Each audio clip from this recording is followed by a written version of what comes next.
X-33 left side cover removal. Raise the heads until the bottom clears the top of the right side cover. Power down the printer and remove the power cable. Remove the 4 caps and the 4 Phillips head screws from the side cover.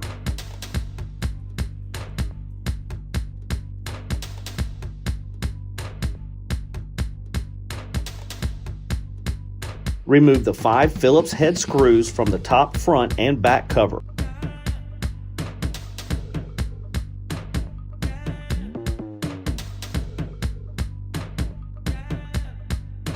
Lean the cover back slightly and disconnect the cover light before removing the cover. Remove the yellow, green, brown, and blue cables from the switch and power connector. Remove the cover.